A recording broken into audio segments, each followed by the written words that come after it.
Καλησπέρα λοιπόν, Στέφανε. Σε ευχαριστούμε πάρα πολύ που βρίσκεσαι σήμερα μαζί μας. Σπουδάσαμε και στο ίδιο τμήμα, στο τμήμα Ελληνικής Φιλολογίας του Δημοκρίτου Πανεπιστήμιου Θράκης και ανυπομονούσαμε για αυτή την σημερινή συνάντηση, συζήτηση μαζί σου.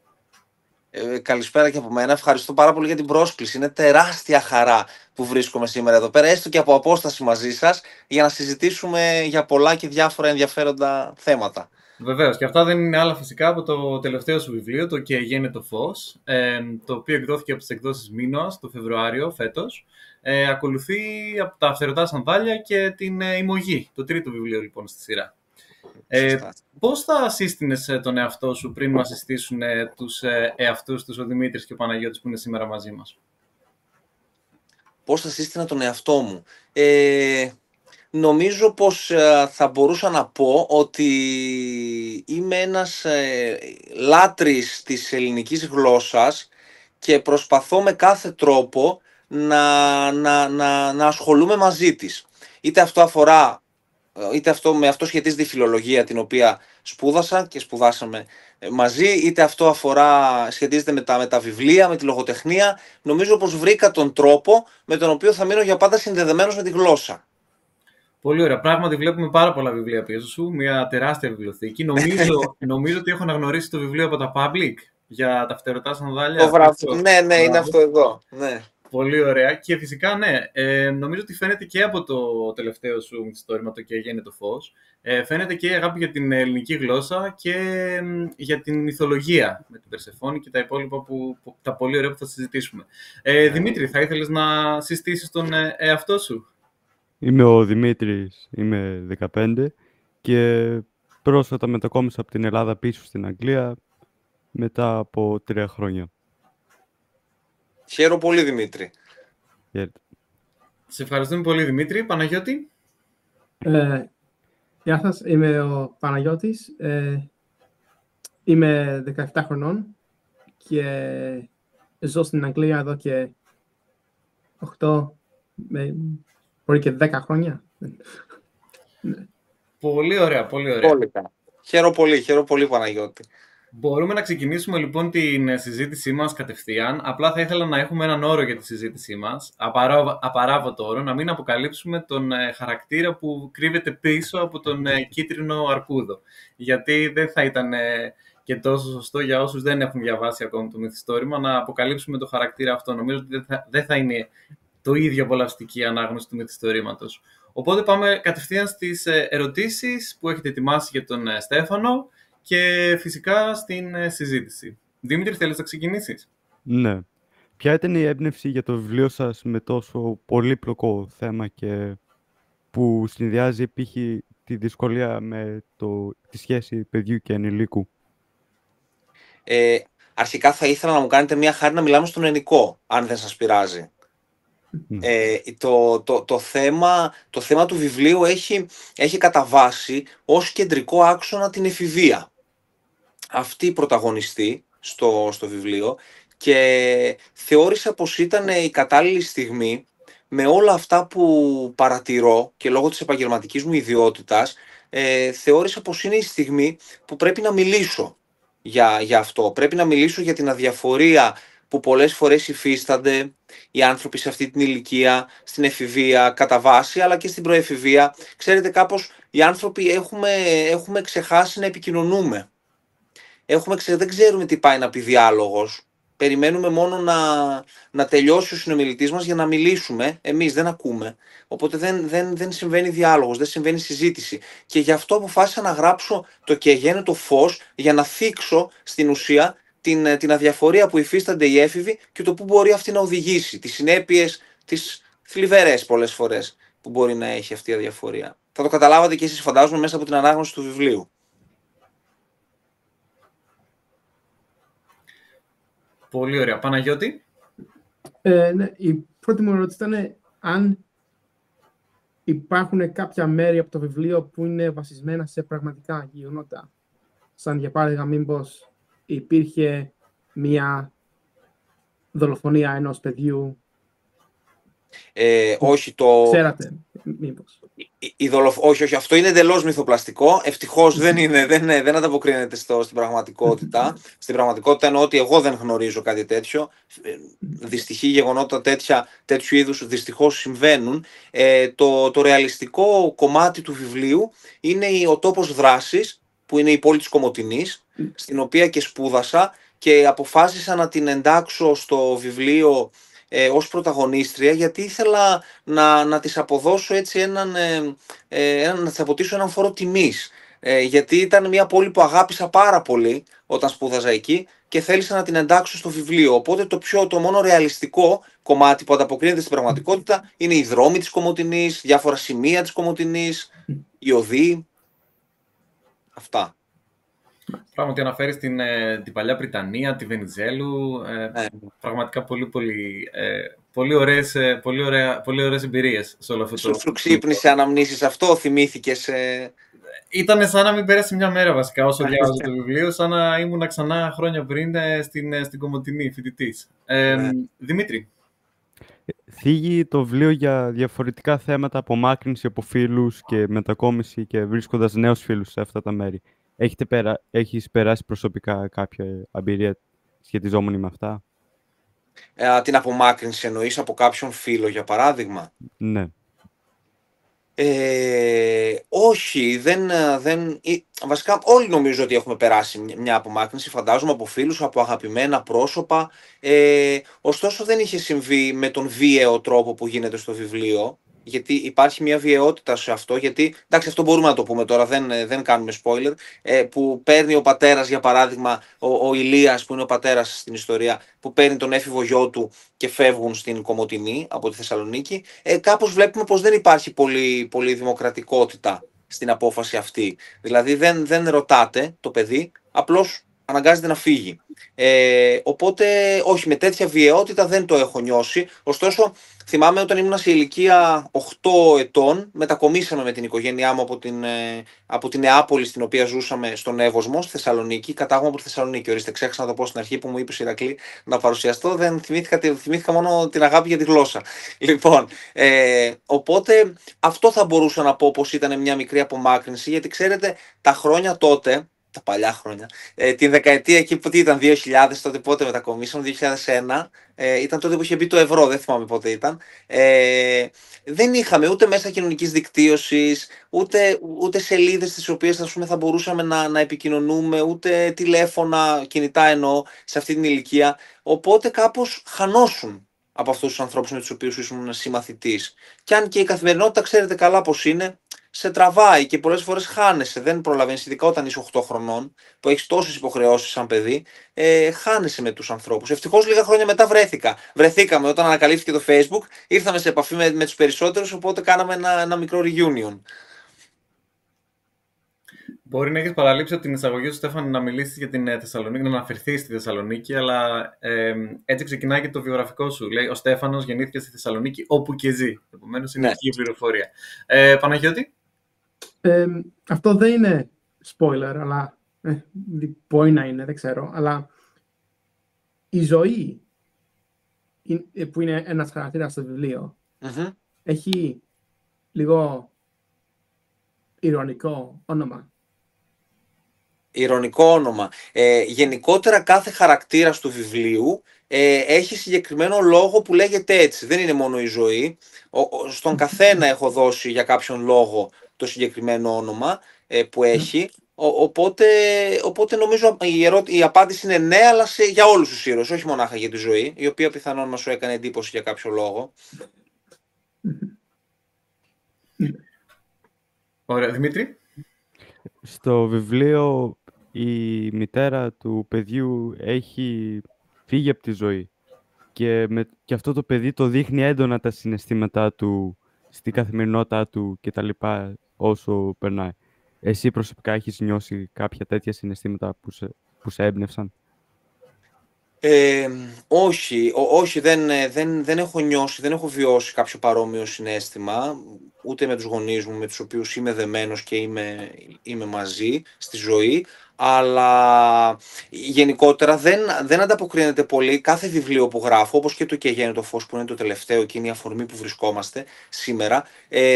Δεν είναι ότι έχω στο μυαλό μου να αποδώσω τι έχω ζήσει στο βιβλίο. Προσπαθώ όλο να είναι μυθοπλασία. Δηλαδή είναι πραγματικά κυριολεκτικά δημιούργημα της φαντασίας μου. Ό,τι συμβαίνει στο βιβλίο, στο συγκεκριμένο. Ωστόσο, θα με ρωτήσετε, θα μου πείτε, δεν υπάρχουν αυτοβιογραφικά στοιχεία, δεν υπάρχουν στοιχεία που έχει ο Στέφανος, ο δημιουργός του βιβλίου. Υπάρχουν, αλλά δεν αφορούν τα γεγονότα ως γεγονότα. Δηλαδή μπορεί να υπάρχουν, ας πούμε, στοιχεία μιας προσωπικότητας, κάποιο χαρακτηριστικό της συμπεριφοράς μου που μπορεί εγώ, χωρίς να το καταλαβαίνω πάντα, να το δίνω σε έναν χαρακτήρα. Δεν ξέρω, αν είναι κάποιο θετικό χαρακτηριστικό μου, μπορεί να το δίνω σε έναν χαρακτήρα που συμπαθώ στο βιβλίο. Αν είναι ένα αρνητικό μου χαρακτηριστικό, μπορεί να το δίνω σε έναν ήρωα που αντιπαθώ στο βιβλίο. Αλλά δεν το κάνω. Το κάνω, νομίζω, έτσι υποδόρια. Δεν το καταλαβαίνω. Αυτόματα γίνεται το να δώσω. Αλλά είναι τα μοναδικά πράγματα αυτά, τα μοναδικά στοιχεία που ανταποκρίνονται στην πραγματικότητα. Κατά τα άλλα, όλο αυτό που περιγράφεται είναι μυθοπλασία. Είναι δηλαδή δημιούργημα της φαντασίας μου καθαρά. Παναγιώτη. Ήθελα να ρωτήσω, επειδή όταν εγώ διάβασα το βιβλίο, φάνηκε και περίεργο γιατί εσείς διαλέξετε την ηλικία των παιδιών να είναι 14, γιατί όχι 15 ή 13. Οπότε με ρωτάς γιατί έχω επιλέξει το 14 ως ηλικία. Ναι. Γιατί το 14 είναι στην ουσία η ηλικία της τρίτης γυμνασίου. Όταν είσαι 14 πηγαίνεις στη τρίτη γυμνασίου, κατά βάση, τώρα ανάλογα αν κάποιος είναι μικρότερος ή μεγαλύτερος, αλλά είναι, ξέρεις τι, είναι αυτή η ηλικία που το παιδί, εσκεμμένα φυσικά έχω επιλέξει την ηλικία και δεν ήταν 12 χρονών τα παιδιά, ή 13 ή 16, γιατί είναι αυτή η ηλικία που ο έφηβος δεν ξέρει πού ανήκει. Δεν ξέρει αν είναι παιδί ή αν είναι ενήλικας.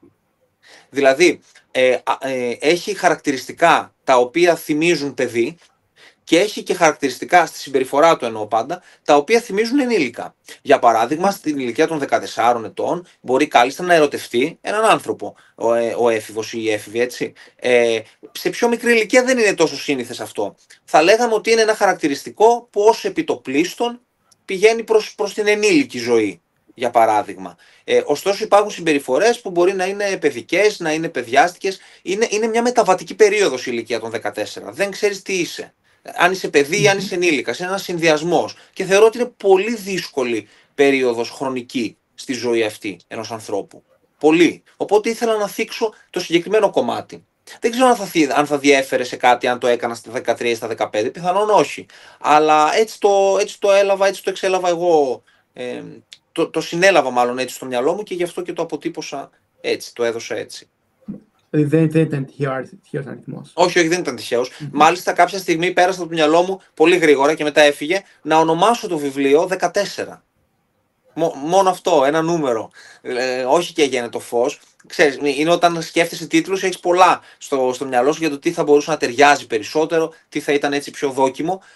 Και κάποια στιγμή μου πέρασε, λέω λες να το πω 14. Σκέτο. Δεν θα το καταλάβαινε κανείς πριν διαβάσει το βιβλίο προφανώς, έτσι. Αλλά με το ολοκλήρωνε θα καταλάβαινε γιατί είχε ονομαστεί έτσι. Ωστόσο δεν το έκανε, επικράτησε το «Και γέννη το φως». Εύχομαι να σας άρεσε ο τίτλος, δεν ξέρω, θα ήθελα πάρα πολύ να μάθω τη γνώμη σας. Προσωπικά το βρήκα πολύ ωραίο, επειδή είναι κάτι πιο ενδιαφέρον και κάτι πιο ξεχωριστό από τα συνηθισμένα τίτλοι των βιβλίων και σε βάζει στη σκέψη να δεις περισσότερο για το βιβλίο, παρά να συμβαίνουν πολλές πληροφορίες. Χαίρομαι, Δημήτρη, χαίρομαι πολύ. Εσύ, Παναγιώτη, πώς τον βρήκες τον τίτλο του βιβλίου, σου άρεσε? Τον βρήκα ενδιαφέρον. Είναι ένας από αυτούς τους τίτλους που σε κάνει να σκέφτεσαι. Δεν είναι αυτούς τους τίτλους που σου κάνει, που το βλέπεις και λες ξέρω τι είναι αυτό το βιβλίο.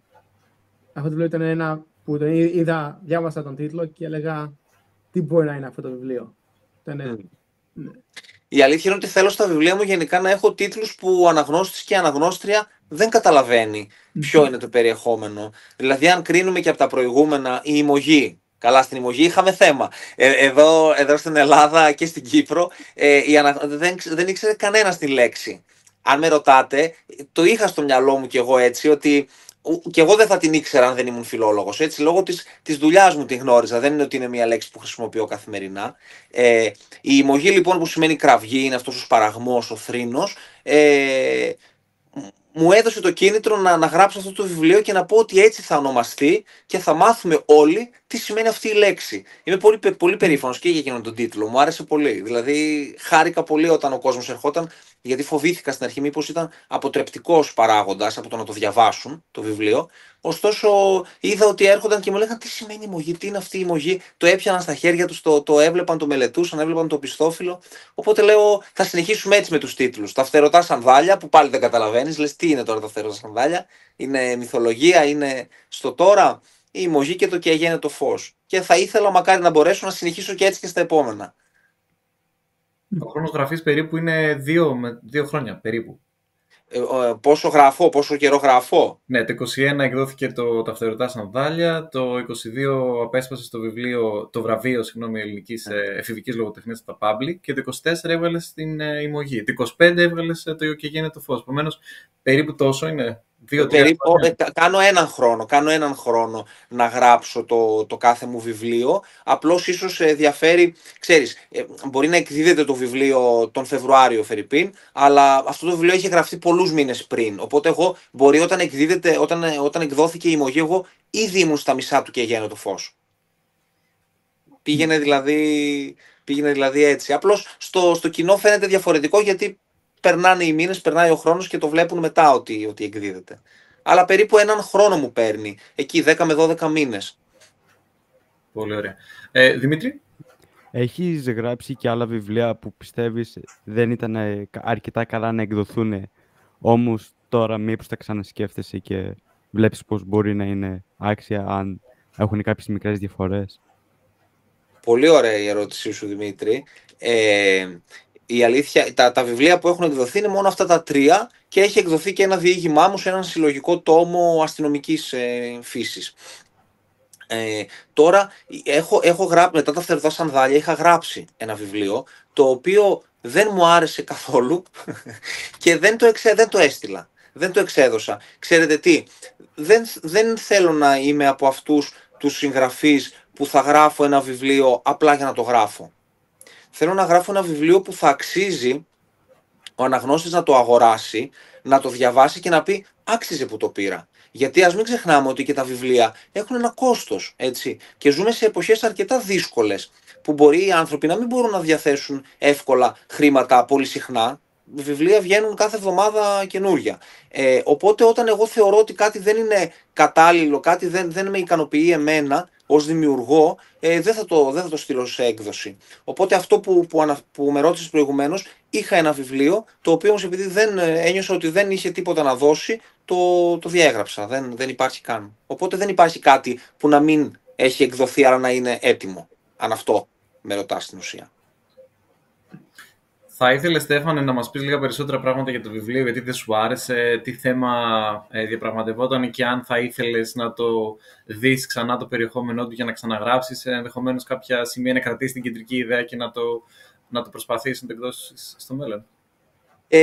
Ναι, πολύ λίγο. Είχε να κάνει με την κακοποίηση το βιβλίο. Τώρα έχουν περάσει και 3 χρόνια, ξέρεις, δεν θυμάμαι όλες τις λεπτομέρειες, αλλά θυμάμαι ότι είχε να κάνει με την κακοποίηση και εκείνο το βιβλίο το είχα τοποθετήσει στην Κομοτηνή τότε. Δεν μου βγήκε, οπότε η Κομοτηνή ήρθε τώρα στο και έγινε το φως. Αυτό αφορούσε ως θέμα, απλώς ένιωθα πως δεν είχε αυτήν την ένταση που θα ήθελα εγώ. Γιατί τα αστυνομικά βιβλία, τα ψυχολογικά θρίλερ, όλα σε μια κατηγορία τέλος πάντων υπάγονται. Αυτά κάπως εγώ δεν είμαι πολύ υπέρ των ετικετών, της ταμπέλας. Βιβλία είναι όλα. Εγώ θεωρώ πως τα αστυνομικά βιβλία είναι τα πιο κοινωνικά βιβλία. Είναι αυτά που μπορούν να μιλήσουν για την κοινωνία, αυτά που μπορούν να αγγίξουν θέματα που μας ταλανίζουν όλους, γιατί εμείς όλοι είμαστε μέρος της κοινωνίας, εμείς είμαστε βασικά η κοινωνία, όχι απλά μέρος της κοινωνίας. Οπότε επειδή θεώρησα τότε πως δεν είχε τίποτα να δώσει, μπορεί να ακούγομαι τώρα λίγο αυστηρός, αλλά δεν είχε τίποτα να δώσει, δεν ένιωθα ότι αξίζει, το άφησα. Το θέμα ήταν η κακοποίηση στην πόλη της Κομοτηνής, αφορούσε μια κοπέλα. κάπως πήρα ό,τι κομμάτι ένιωθα εγώ ότι μπορώ να το δώσω και το μοίρασα στα επόμενα βιβλία, στα επόμενα 2.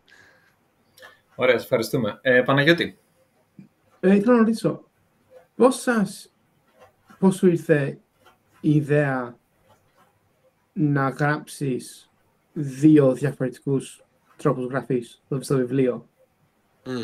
Επειδή τα περισσότερα βιβλία που έχω ανοίξει σε όλη τη ζωή είναι ένας τύπος γραφής από την αρχή μέχρι το τέλος. Δεν αλλάζει.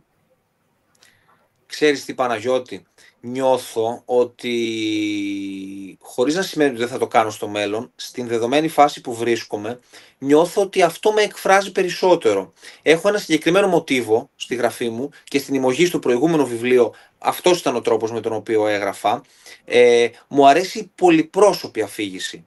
Δεν μου αρέσει η τριτοπρόσωπη αφήγηση καθαρά από την πρώτη λέξη μέχρι την τελευταία λέξη, γιατί νιώθω πως δεν μπορείς να συνδεθείς με τον ήρωα έτσι όπως συνδέεσαι με την πρωτοπρόσωπη αφήγηση. Δηλαδή το να μιλάς στο εγώ. Αυτός είναι και ο λόγος που επιλέγω την πρωτοπρόσωπη αφήγηση. Και το αντίστροφο, δεν επιλέγω μόνο την πρωτοπρόσωπη αφήγηση, γιατί υπάρχουν περιστατικά τα οποία πρέπει να αποδοθούν σε τρίτο πρόσωπο. Να υπάρξει ένας αφηγητής ετεροδιηγητικός, ο οποίος θα μιλήσει για όσα συμβαίνουν στην ιστορία. Οπότε ο συνδυασμός αυτών των αφηγήσεων είναι αυτός που μου φαίνεται πιο ελκυστικός εμένα και γι' αυτό τον χρησιμοποιώ. Και φυσικά μου αρέσουν πάρα πολύ και τα ημερολόγια, όπως ίσως καταλάβατε, γιατί και στο «Και γέννητο φως» και στην ημωγή είναι το ίδιο μοτίβο, υπάρχει το ημερολόγιο με άλλον τρόπο κάθε φορά, με άλλον αφηγητή προφανώς, αλλά μου δίνει την ελευθερία να μιλήσω για αυτά που θέλω να μιλήσω με έναν συγκεκριμένο τρόπο, για να δημιουργήσω την αγωνία. Στέφανε, είσαι ενεργός στα μέσα κοινωνικής δικτύωσης και μάλιστα δεν διστάζεις να δημοσιεύσεις φωτογραφίες από τις επισκέψεις σε άλλα μέρη που κάνεις, τις διακοπές σου και μοιράζεσαι και τις σκέψεις σου με πολύ αυθόρμητο τρόπο και είναι σαν να μιλάς στον κολλητό σου ή στους κολλητούς σου. Τώρα πρόσφατα, ας πούμε, είδα τις ευχές για το Πάσχα και Χριστός Ανέστη και το έκανες με ένα πολύ ωραίο, πολύ, πολύ μοναδικό και ξεχωριστό τρόπο. Κρατάς όμως εσύ ημερολόγιο δικό σου? Όχι, δεν κρατάω ημερολόγιο δικό μου, ωστόσο έχεις απόλυτο δίκιο σε αυτό που λες, γιατί εγώ τα μέσα κοινωνικής δικτύωσης τα έχω σαν ημερολόγιό μου. Μερικές φορές με ρωτάνε, μου λένε, ρε παιδί μου, ρε Στέφανε, γράφεις αυτό, γράφεις εκείνο, μπορεί ας πούμε να μην πρέπει να το μάθει αυτό αναγνώστης, να μην πρέπει να το... Εγώ δεν σκέφτομαι τίποτα από αυτά, δεν με αφορά τίποτα από αυτά, εγώ θέλω να είμαι εντελώς ευθύς, εντελώς ειλικρινής, και αυτό που ήθελα να ευχηθώ Χριστός Ανέστη, ανέβασα μια φωτογραφία μου και ευχήθηκα Χριστός Ανέστη. Έχω μια σκέψη μου για το βιβλίο, στο παρελθόν είχα μοιραστεί, ας πούμε, θα την ανεβάσω, γιατί στην ουσία εγώ σε όλο αυτό το ταξίδι δεν είμαι μόνος, είμαι με τον κόσμο. Δηλαδή, χωρίς αναγνώστες, ο συγγραφέας τι είναι? Τίποτα. Ο συγγραφέας μαζί με τους αναγνώστες κάνει αυτό το ταξίδι, όπου και αν φτάσει. Έδινα μια συνέντευξη τώρα προχθές και με ρωτούσε ο δημοσιογράφος πού έχεις να πας στις επόμενες παρουσιάσεις για το βιβλίο, και εγώ μπερδεύτηκα τώρα εν τη ερήμη του λόγου και λέω θα πάμε εκεί και χρησιμοποιούσα αλφαπληθυντικό πρόσωπο. Και μετά κάποια στιγμή το καταλαβαίνω και λέω θα πάω, μόνος μου θα πάω, δεν πηγαίνω με κανέναν. Απλά είναι τόσο συνδεδεμένες οι παρουσιάσεις με τον κόσμο, με τους αναγνώστες, που εγώ νιώθω ότι κάθε φορά τους παίρνω μαζί μου και πηγαίνουμε, άσχετα που είναι διαφορετικό το κοινό σε κάθε πόλη. Νιώθω ότι είναι πάντα μαζί μου. Οπότε ναι, μοιράζομαι αρκετές στιγμές και είναι το δικό μου προσωπικό ημερολόγιο αυτό. Και το Facebook και το Instagram. Κατά βάση αυτά χρησιμοποιώ. Μάλιστα. Αναφέρθηκες όμως τη λέξη ταξίδι. Το ταξίδι συνήθως έχει έναν προορισμό. Για σένα ποιος είναι αυτός ο προορισμός? Δεν έχω συγκεκριμένο προορισμό, Ηρακλή. Δεν σκέφτομαι συγκεκριμένο. Εγώ θέλω να απολαύσω το ταξίδι και όπου με πάει. Νομίζω ότι είμαι ένας άνθρωπος που αγχώνομαι πάρα πολύ εύκολα αν μου πεις πρέπει να φτάσεις εκεί. Δεν θα κάνω βήμα μπροστά. Αν μου πεις ότι πρέπει να φτάσεις εκεί. Έχω ένα θέμα και με την επιβολή γενικά, με το πρέπει. Οπότε αν μου πεις ότι και πρέπει να μην μου πεις, να μου πεις είναι καλό να φτάσεις εκεί. Δεν μπορώ. Εγώ κολλάω εκείνη τη στιγμή και μένω στάσιμος. Εγώ θέλω να κάνω ό,τι κάνω βήμα-βήμα. Έτσι έκανα και στις σπουδές μου, έτσι κάνω και στη δουλειά μου, έτσι κάνω και στα βιβλία. Όπου πάει. Δεν ξέρω για πόσο θα γράφω. Δεν ξέρω αν θα γράφω μέχρι τα 80 μου. Μπορεί να μην ξαναγράψω ποτέ. Όχι, θα ξαναγράψω γιατί γράφω ήδη το επόμενο. Αλλά μπορεί σε λίγο καιρό, ρε παιδί μου, δεν ξέρω, σε κάποια λίγα χρόνια, να μην υπάρχει κάτι άλλο που εγώ να νιώθω ότι έχω να δώσω στον κόσμο. Δεν ξέρω, έχω ένα θέμα με τη δέσμευση. Οπότε, επειδή ο προορισμός είναι μια δέσμευση, ότι πρέπει να φτάσω εκεί, δεν το έχω κατά νου καθόλου αυτό. Ταξιδεύω με λέξεις. Οπότε να μην πούμε ότι ο προορισμός μπορεί να είναι να κατακτήσεις όσο δυνατόν περισσότερες καρδιές αναγνωστών. Θα σε άγχωνε κάτι τέτοιο? Όχι, αυτό δεν θα με άγχωνε. Αυτό είναι κάτι που θέλω πολύ, είναι κάτι που επιθυμώ πολύ και το λαχταρώ, γιατί είναι μέρος του ταξιδιού. Δεν είναι ο προορισμός, είναι μέρος του ταξιδιού. Ξέρεις, είναι τόσο τιμητικό να μπαίνεις στα σπίτια των ανθρώπων μέσα από τα βιβλία σου, να μπαίνεις στις βιβλιοθήκες των ανθρώπων. Κάποια στιγμή έκατσα και το συνειδητοποίησα και λέω, τώρα εμένα με έχουν ένα συγκεκριμένο νούμερο ανθρώπων, τέλος πάντων, ένα συγκεκριμένο αριθμό στο δωμάτιό του. Είναι τεράστια τιμή αυτό. Αν πριν λίγα χρόνια μου το έλεγε κάποιος, δεν θα το πίστευα, τον έβγαζα τρελό. Και όμως το ότι ένας άνθρωπος σε εμπιστεύεται, σε αγοράζει, σε παίρνει, σε διαβάζει και σε βάζει στο δωμάτιό του, στο μέρος στο οποίο αισθάνεται ασφαλής, για μένα είναι πολύ τιμητικό. Χαίρομαι λοιπόν που έχουμε και εδώ πέρα ένα κομμάτι του εαυτού σου, Στέφανε. Δημήτρη, επόμενη ερώτηση από σένα. Μέσα στο βιβλίο πολλές φορές αλλάζεται και το ποιο άτομο μιλούσε, σαν τελείως άλλαζαν σκηνές. Ένιωθες σχεδόν σαν να έβλεπα σειρά και μέσα από τις λέξεις. Αυτό το εφαρμόζετε σε πολλά διαφορετικά βιβλία ή είναι κάτι μοναδικό στοιχείο αυτού του βιβλίου? Όχι, έχω ένα συγκεκριμένο τρόπο που γράφω, οπότε και εδώ και στο προηγούμενο. Τώρα τα Φτερωτά Σανδάλια ήταν ένα βιβλίο το οποίο ήταν εντελώς διαφορετικής θεματολογίας, εντελώς διαφορετικής έκτασης, ήταν μια νουβέλα 50 σελίδων, αλλά η γραφή μου είναι, θα χρησιμοποιήσω μια λέξη που διάβασα και μου άρεσε σε μια κριτική που ανέβηκε για το βιβλίο, είναι επεισοδιακή. Δεν το είχα σκεφτεί ποτέ έτσι, ότι είναι επεισοδιακή. Αλλά όντως κάθε κεφάλαιο χωρίζεται σε επεισόδια με έναν τρόπο. Στο «Και γέννη το φως» έκανα κάτι καινούριο που δεν είχα κάνει στα προηγούμενα βιβλία. Είχα τίτλους στα κεφάλαια. Δεν ξέρω αν αυτό σας φάνηκε θετικό, αρνητικό, ουδέτερο, αν σας προειδέαζε με κάποιον τρόπο, θα ήθελα να μου πείτε. Εμένα προσωπικά δεν με πειράζει είτε έχει τίτλους είτε όχι, αλλά είναι ωραίο και επειδή δίνει τον αναγνώστη που διαβάζει το βιβλίο την θέληση να μάθει περισσότερα για αυτό το τίτλο. Παρά το να έχει ένα απλό κεφάλαιο που είναι επόμενο επίπεδο συνεχώς. Χαίρομαι πολύ. Και εσύ, Παναγιώτη? Συμφωνώ με τον Δημήτρη. Ναι. Ωραία, αυτός ήταν ο στόχος μου. Επίσης τα κεφάλαια είναι εσκεμμένα μικρά. Είναι μια πονηριά που έχω κάνει αυτή, για να μην μπορεί ο αναγνώστης να κλείσει πολύ εύκολα το βιβλίο. Γιατί και εγώ ως αναγνώστης, γιατί κατά βάση αναγνώστης είμαι, βιβλία έχω γράψει 3. Πόσα έχω διαβάσει είναι πολύ περισσότερα και θεωρώ πως ένας συγγραφέας οφείλει να είναι αναγνώστης, γιατί μόνο έτσι μπορεί να βελτιώνεται αρχικά. Θεωρώ λοιπόν ότι στα βιβλία αυτά έχω αποφασίσει να το κάνω αυτό, γιατί με κούραζε όταν διάβαζα ένα βιβλίο και είχε τεράστια κεφάλαια, 15 σελίδες, 20 σελίδες, ειδικά το βράδυ, ας πούμε, που μπορεί να το διαβάζεις χαλαρός και να λες λίγο ακόμα, και αυτό το λίγο ακόμα δεν τελειώνει, γιατί είναι πάρα πολλές σελίδες. Και επειδή έχω για ένα μικρό ψυχαναγκασμό, δεν μπορώ να κλείσω το βιβλίο αν δεν τελειώσω το κεφάλαιο. Δεν μπορώ δηλαδή να βάλω το σελιδοδείκτη μου. Δεν τζακίζω ποτέ σελίδες. Δεν μπορώ να βάλω σελιδοδείκτη στο βιβλίο σε μια σελίδα η οποία απλά έχει μια τελεία. Πρέπει κάπως να τελειώσει το κεφάλαιο και μετά να βάλω το σελιδοδείκτη. Οπότε εγώ, για να ικανοποιήσω εμένα περισσότερο σε αυτό, το έκανα και στα δικά μου βιβλία. Να έχει μικρά κεφάλαια, ώστε να λες λίγο ακόμα και να φτάνει στη σελίδα 200 και να μην το καταλαβαίνεις. Για μένα αυτό είναι επίτευγμα. Αυτό ήθελα να πετύχω. Δεν ξέρω αν το κατάφερα. Σας φάνηκε ευανάγνωστο το βιβλίο? Είχε ροή, αιρεέ? Ναι, έχει μια πολύ ευχάριστη ροή που ήταν πάρα πολύ χαλαρή και εύκολη να τη συνεχίσει να διαβάζει. Ωραία, χαίρομαι. Παναγιώτη? Ναι, εγώ το βρήκα πολύ suspenseful, θα λέγα. Ωραία. Χαίρομαι πολύ. Θα πρέπει νομίζω να προσθεθεί στο πιστόφυλλο μία προειδοποίηση προς τους αναγνώστες ότι το βιβλίο είναι πολύ θυστικό και διαβάζεται εντός 48 ώρων. Αυτό ξέρεις, το έχω ακούσει πολλές φορές και με κάνει πολύ χαρούμενο το συγκεκριμένο σχόλιο.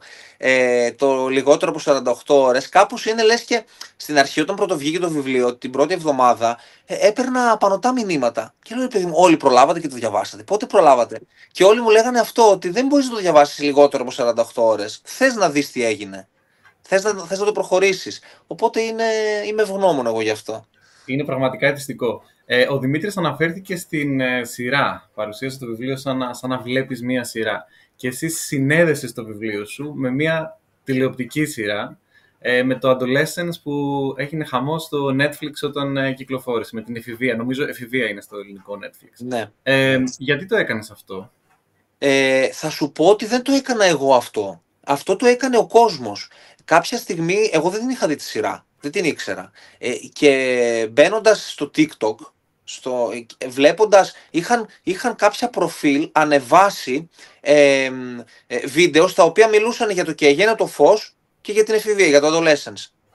Εγώ δεν ήξερα καν τι είναι αυτό. Άρχισα να ψάχνω, να αναζητώ. Ήταν ο πρώτος καιρός που είχε βγει η σειρά. Δεν είχε γίνει δηλαδή ακόμα ο μεγάλος χαμός. Και μπήκα στη διαδικασία μετά να δω τη σειρά.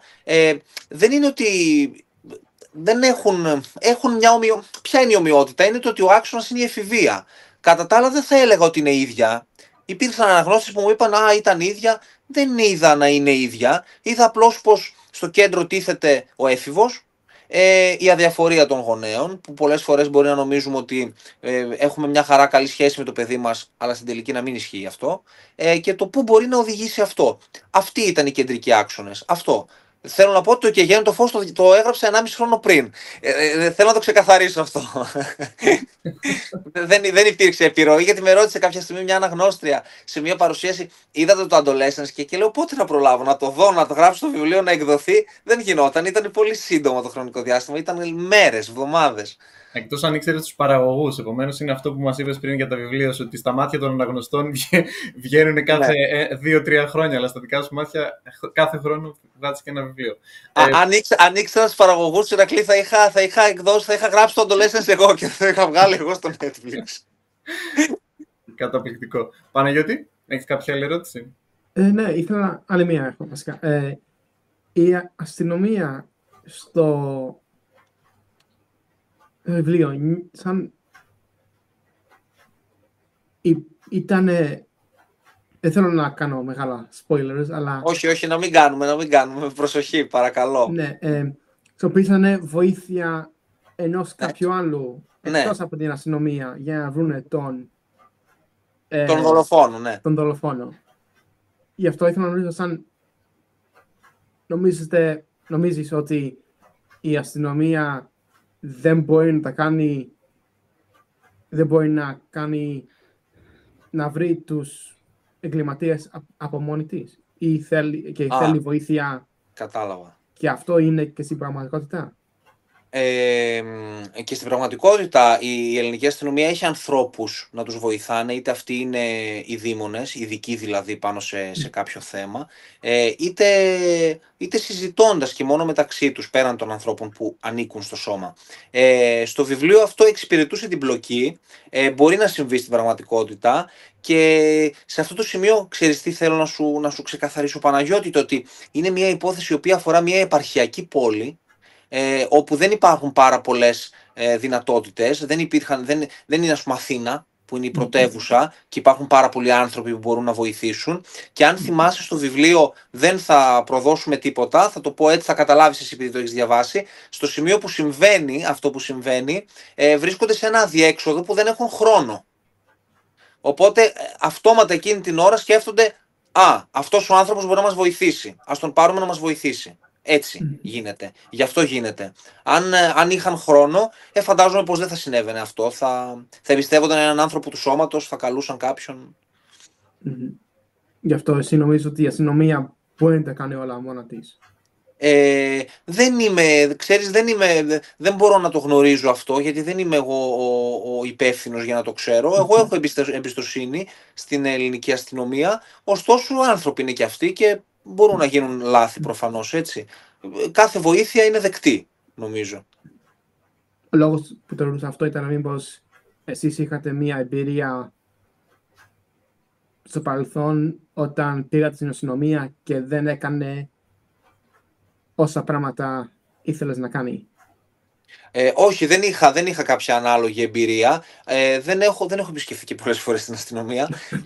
Ευτυχώς δηλαδή να λέμε. Η μοναδική φορά που πήγα στην αστυνομία με την ιδιότητα του συγγραφέα ήταν πριν 1,5 χρόνο, όταν έγραφα την Ημωγή. Το προηγούμενο βιβλίο δηλαδή, και είχα επισκεφθεί τα κρατητήρια. Είχα ζητήσει να δω τα κρατητήρια. Με βοήθησε και μια φίλη που είχε εκεί τον πατέρα της, ο οποίος ήταν αστυνομικός. Κάπως μεσολάβησε. Τα πάντα έτσι μπορούν να γίνουν, δυστυχώς. Αλλιώς εγώ από μόνος μου δεν θα μπορούσα να πάω και να πω: «Γεια σας, ήρθα, δείξτε μου τα κρατητήρια». Καταλαβαίνετε ότι θα ήταν κάπως δύσκολο, θα μου λέγανε όχι.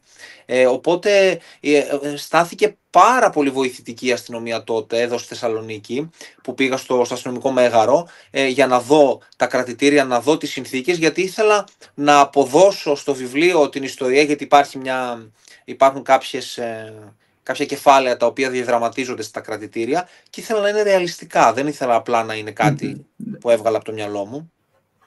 Οπότε σε αυτή την περίπτωση, ας πούμε, που συσχετίστηκα με την αστυνομία, ήταν πάρα πολύ βοηθητική και πολύ, πολύ υποστηρικτική. Ωραία. Δημήτρη, έχεις κάποια άλλη ερώτηση? Βρήκα πολύ ενδιαφέρον και το κόκκινο χρώμα του βιβλίου και ειδικότερα που έχει το κινητό και συζητίζεται και με το διαδίκτυο μέσα στην ιστορία. Υπήρχε κανένας λόγος που το επιλέξατε αυτό?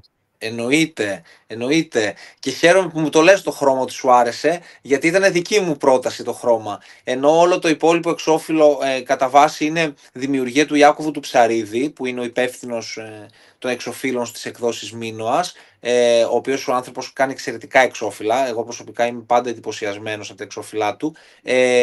Εγώ ζήτησα να υπάρχει αυτό το βαθύ κόκκινο, γιατί ήθελα να είναι έντονο το χρώμα του αίματος. Προς τα εκεί παρέπεμπε. Οπότε ήθελα να υπάρχει αυτό το έντονο βαθύ κόκκινο. Δεν είναι ένα μυστήριο το κόκκινο αυτό, από το να ήταν απλά μαύρο. Μαύρα είναι όλα τα βιβλία. Φτάνει, πόσο μαύρο. Το να ήταν λευκό δεν θα έδινε κάτι. Δηλαδή, αν κάτσουμε και σκεφτούμε τι άλλο χρώμα θα μπορούσε να είναι, νομίζω το κόκκινο ήταν αυτό που θα έδινε την ακριβή ένταση που νιώθεις διαβάζοντάς το και την αγωνία. Φτάνουν στο κόκκινο τα συναισθήματα. Ας το πούμε έτσι, τώρα το σκέφτηκα αυτό, δεν το είχα ξανασκεφτεί, αλλά τώρα το σκέφτηκα, το είπα. Πράγματι φτάνουν τα συναισθήματα στο κόκκινο με το συγκεκριμένο βιβλίο και δεν είχα κάνει τη σύνδεση μεταξύ του αίματος και του κόκκινου χρώματος, αλλά τώρα που το λες και το βλέπω, το βλέπω με άλλο μάτι. Χαίρομαι. Παναγιώτη, είπες ότι δεν έχεις κάποια άλλη ερώτηση, ήταν η τελευταία ερώτηση. Όχι, αλλά ήθελα να πω ότι το κόκκινο χρώμα επίσης βάζει και λίγο κίνδυνο μέσα στο βιβλίο. Έχεις απόλυτο δίκιο. Έτσι ακριβώς. Ναι, είναι επικίνδυνο. Από το να ήταν απλά ένα κίτρινο, ένα πράσινο, ένα γαλάζιο, ένα μπλε. Το κόκκινο σου βγάζει αυτό το alert. Πρόσεχε. Ναι. Αν και ο συνδυασμός κόκκινο και κίτρινο είναι αυτό που χρησιμοποιούν οι ναυαγοσώστες. Όντως. Δεν το ήξερα. Δημήτρη, έχεις κάποια άλλη ερώτηση? Όχι, όλες οι πορείες μου καλυμμένες είναι. Πολύ ωραία. Στέφανα, σε ευχαριστούμε πάρα πολύ για τον χρόνο που μας αφιέρωσες σήμερα να συνομιλήσουμε για το τελευταίο σου βιβλίο, για κάποια περιστατικά που σου συνέβησαν, για την τηλεοπτική σειρά που σου είπαν ότι μήπως εμπνεύστηκες από εκεί τελικά, κάτι το οποίο δεν ισχύει. Με τι θα ήθελες να κλείσουμε, ποιο θα ήθελες να ήταν το μήνυμα σε όσους δεν έχουν διαβάσει ακόμα το συγκεκριμένο βιβλίο, το «Και γένε το φως»? Καταρχάς θέλω να σας ευχαριστήσω πάρα πολύ όλους, γιατί ήταν πραγματικά πολύ μεγάλη μου χαρά και όταν μου έστειλες μήνυμα ένιωσα τρομερή έξαψη εκείνη την ώρα. Λέω πω θα μιλήσω καταρχάς με τον Ηρακλή, γιατί να μοιραστώ κάτι σε αυτό το σημείο. Δεν ξέρω αν το θυμάσαι. Όταν ήμουν φοιτητής είχαμε μιλήσει κάποια στιγμή, ήμουν 19 τότε, 20, κάτι τέτοιο, και είχες τότε μια ιστοσελίδα που δημοσίευες κείμενα, λογοτεχνικά, σαΐτα. Εκδόσεις σαΐτα, ναι. Αυτό θυμάμαι. Και θυμάμαι να σου στέλνω, να είμαστε σε επαφή και να σου στέλνω ένα κείμενο τότε, που εγώ δεν είχα ποτέ στο μυαλό μου ότι θα συνεχίσω. Οπότε θα μπορούσα να πω ότι μπορεί να μου έδωσες και την αφορμή με έναν τρόπο, να μου βάλεις ένα μικρό μικρόβιο εδώ, το οποίο βέβαια κοιμόταν για κάποια χρόνια και ξύπνησε μετά από καιρό. Ένα ευχαριστώ λοιπόν για την πρόσκληση στη σημερινή μας συνάντηση. Το μόνο που θέλω να πω, γενικά δεν μου αρέσουν ούτε οι συμβουλές ούτε οι νουθεσίες. Θέλω μόνο να προσπαθήσουμε στη ζωή μας να αρχίσουμε να αναζητάμε το φως. Γιατί οι εποχές που ζούμε είναι απαιτητικές, είναι δύσκολες και αυτό νομίζω δεν έχει χώρα, όπου και αν ζει ο καθένας μας. Οι εποχές είναι ίδιες πάνω κάτω. Και θα ήθελα με έναν τρόπο να το αναζητάμε αυτό το φως, γιατί έχουμε κουραστεί από το σκοτάδι. Να αναζητάμε την αλήθεια, είτε αυτή κρύβεται στο φως είτε στο σκοτάδι, γιατί εγώ ήθελα να μιλήσω για αυτήν την αντίθεση στο βιβλίο, το φως και το σκοτάδι, γιατί πολλές φορές οι αλήθειες μπορεί να κρύβονται στο σκοτάδι και το φως να είναι παραπλανητικό. Να μάθουμε να ξεχωρίζουμε και τα δύο και να μάθουμε να ζούμε και με τα δύο. Αυτό. Τι πιο ωραίο μήνυμα θα μπορούσαμε να ακούσουμε από τα χείλη σου, Στέφανε. Σε ευχαριστούμε για ακόμη μια φορά. Να πω ότι από την πρώτη στιγμή είπες ναι, πάμε να το κάνουμε, ναι, να συζητήσουμε με τους μαθητές του Speak Greek και φυσικά να ευχαριστήσουμε και τις εκδόσεις Μίνωας που μας έδωσαν έκπτωση για την αγορά των βιβλίων που κάναμε για να μπορέσουμε όλοι να διαβάσουμε το βιβλίο και να έχουμε σήμερα τις ερωτήσεις για σένα. Ευχαριστούμε πάρα πολύ. Χριστός Ανέστη και χρόνια πολλά να πούμε για άλλη μια φορά. Αληθώς Ανέστη, εγώ ευχαριστώ. Και περιμένουμε το επόμενο βιβλίο, το οποίο ελπίζουμε να μην έχει την κατάληξη του δεύτερου βιβλίου που δεν σου άρεσε. Ελπίζουμε το επόμενο να περάσει τα υψηλά στάνταρτς που έχεις θέσει. Το εύχομαι και εγώ. Ευχαριστώ πάρα πολύ να συνεχίσετε να κάνετε αυτά τα όμορφα και δημιουργικά πράγματα που κάνετε. Είστε αξιέπαινοι. Σε ευχαριστούμε πάρα πολύ. Καλό βράδυ σε όλους. Καλό βράδυ.